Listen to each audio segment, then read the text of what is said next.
With that being said, what's up everybody and welcome back to the world famous Do Work podcast. I am your host Scientifixxx. We are back at another location highlighting Chinatown as we did last week with Morgan from Scientifixxx. Thank you guys so much for the views and numbers on that one.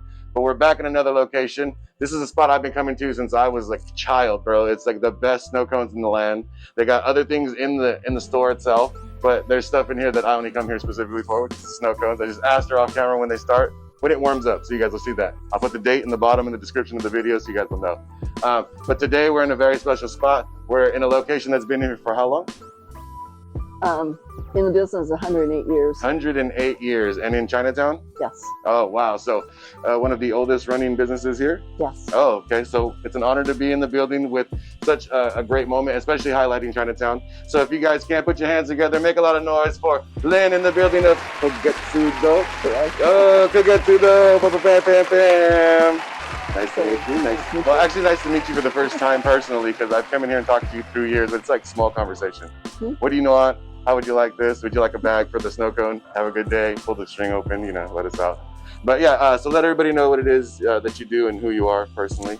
Okay, my name is Lynn Ikeda, and I'm the third generation of the business. It started with my grandparents, who came from Japan in 1915, or early 1900s. They started the business in 1915. Wow. And it's been going on ever since. 1915, they were on Kern Street. 1920, they moved over here. Okay. So everything is basically done the way my grandparents did it. All done by hand. There's no machine that makes the Japanese pastries. And for the snow cones, it's the same syrup recipe from way back. And it's delicious. It's one of a kind. So what do you guys have in the store besides the mochis and the snow cones? We do have the Japanese ice cream mochi that we make here. It changes flavors every time I make it. But the traditional is the Japanese pastries with the bean paste and with fruit. Ooh, okay. So when the first strawberry seasons come in, like fresh fruit, strawberries, blueberry, blackberry, we put those into the mochi, the rice flours. Oh, okay. Ooh, sounds bomb.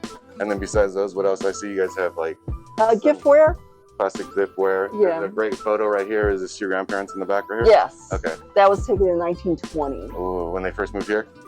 Yes. Okay. Let's see in that plastic. We'll show that right now over the overlap. We've got some footage of it behind scenes. And you guys back there, you guys will check it out. That we're right off Kern and F.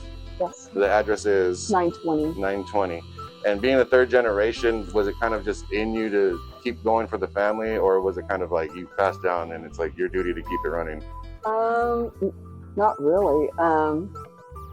My parents had me working when I was growing up in here, so this is like a second home for me. Yeah.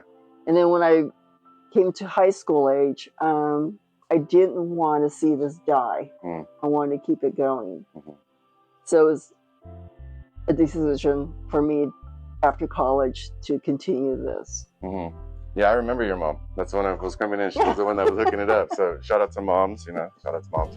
And then when you got into it, what year was this? Oh gosh, I first learned it when I was in high school. Okay. So my dad was showing me little bits and pieces how to do it. And then after high school, I was learning how to make the bean paste and the traditional bean manju pastries. And then after a couple of years, I started doing the fruit. And it took about a year and a half for people to really grasp it, because they were saying, well, this isn't beans, this isn't traditional. So the third generation, they really got into it. Okay. And it went up north first. The people took it up north and they said, wow, this is really good. It's different. Yeah. And then it went down south. So I get people all over up north and down south coming here. That's great. And then, you know, the legacy of it too, I'm sure you've connected with some great companies in those areas as well. Yeah. Because coming into, you know, starting a business in that time frame, you know, your grandparents came here in the early 1900s. Like, how was that like for them moving over here at that time frame? Because there was a lot going on in Fresno and the development of California in itself? Right.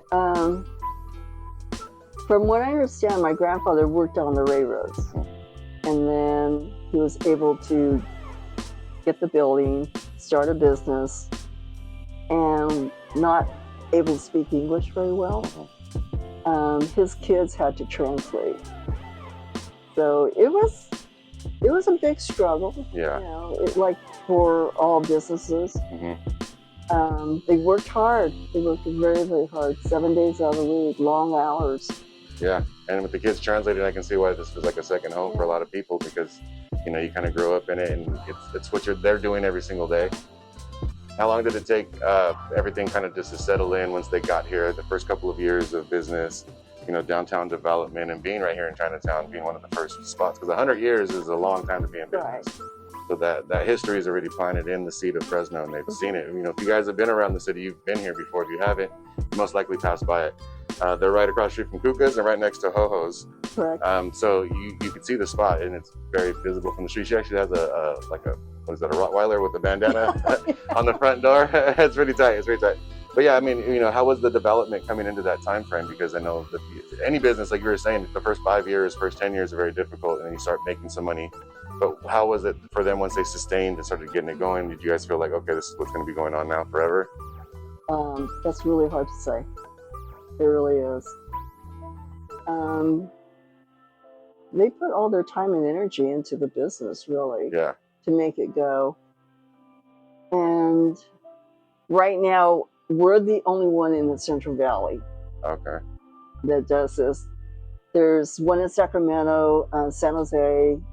There's about 2 or 3 in LA. I know one in J-Town. Yeah. And then Gardena, that's 2 of them. And then there's one in San Diego too. Oh, okay. Yeah, that's very few then. Right. This is a dying art. Mm-hmm. And it takes a lot of time to do this by hand and in preparation and everything. How big is your team now of people that help? Is it just you? It's just me. Just you? Yeah. One-man team. Wow. Yeah, when you guys get in here and you see everything that's going on and actually taste it, you'll see what we're talking about. But that's amazing. And when you came in, it wasn't like you had, you know, do you have siblings?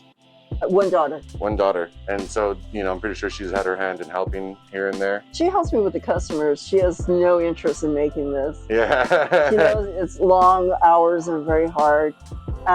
She has her own career. Okay.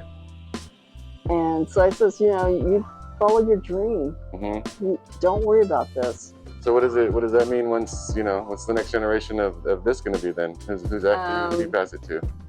If she has any kids and they're interested, then I will teach them. But it's for now, it's yours. Me. Yeah, it's just you. Okay. Yeah.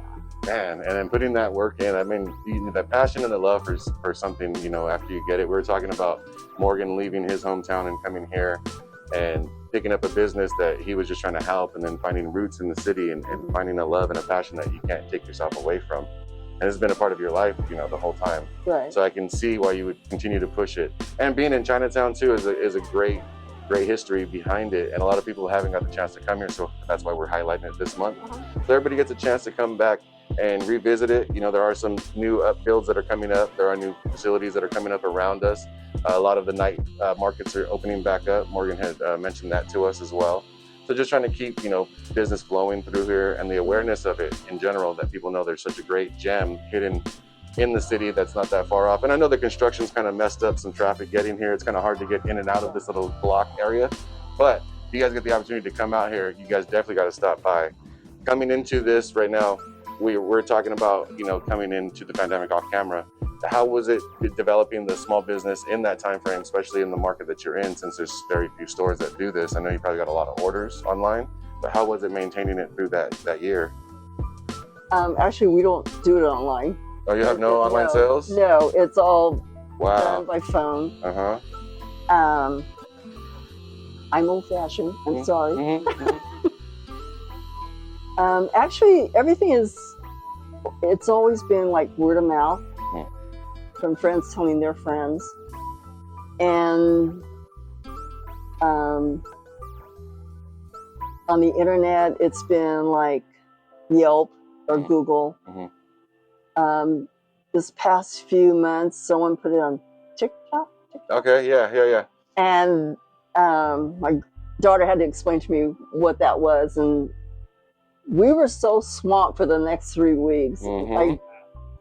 I couldn't believe it. I couldn't grasp it. Really. Yeah, no, it's a great advertising platform. And I think I came in here a few years ago when I first started my media company and asked you if you had a social media presence. I was like, I offer social media, I'll take pictures and I'll do a small commercial. And you're like, okay, I'll let you know. But yeah, I mean, it's great that you would get that flow. And this is one of those platforms as well. We have a lot of people in Fresno that are very aware of what we're doing. This is our 3rd season. So now we have a lot of businesses and artists that are right behind what we're doing. So we're using that platform to turn right back around and spread the word and any information that we can, help businesses get their platform out. And again, small businesses like this that, not really have a strong internet presence, to be able to have a presence somewhere, like, adding the TikToks made got you some business in here. Maybe this will bring some more attention and people will highlight some more stuff about the business and just bring it in and spread the word, spread the love as we would. On the platform, we always do a segment where I call it watering my peoples, or giving them their flowers, thanking them for what they do, because the community itself has been growing up and down. It's fluctuated through the 80s and 90s. 2000 era was kind of like a business break, and then they started developing downtown a little bit more. And then they barely started getting to the development of Chinatown. But going through that, keeping your business astride, staying one of those staples and doing something that great has been amazing. And we just met, but you've been a part of my life. Your mom was a part of my life as me growing up and, being a kid and just enjoying the snow cones, getting excited that the small is like this big and you're like, I can't even finish that. So, I want to give you your flowers while we're here and let you know that it's been great to have you be a part of this whole system. If you guys have stopped by, she's been a part of your lives as well, and the mochis and everything else that people came in. So thank you so much for being somebody who is passionate about what your family has developed, keeping a tradition alive, and actually trying to stay with everything and staying traditional to the whole business theme. This is what you walked in the doors as, this is what you're keeping it as. And I really want to give you a lot of, well, we call them props, but give you some props and really give you your flowers on that whole situation and say it's great that you're doing that. And we want to thank you for that. Thank you. Interview's not over though. But just like, I'd like to give my people the flowers in the middle. Yeah, so after 2020, what was it like getting through that with the business? Actually, it didn't hit us really bad. People were still coming in. Okay. So it was good. Same amount, like flow, or was it a little bit heavier because people were at home and they had more money? I didn't notice any difference. Okay. So. And then it's just being home, being safe, everybody's 6 feet, kind of thing. You still got the hand sanitizer on deck. So yeah, we got the masks on, just keeping it safe. It is cold and flu season, regular cold and flu, the classics. Not the new ones. But yeah, that's great because a lot of different businesses had either the upside story of they had a lot of internet sales, they had the curbside stuff, or it was they lost the building, or they had family issues, or people had gotten into sort of sick, but also handling just business and being out of work and kids being home all the time, that type of thing.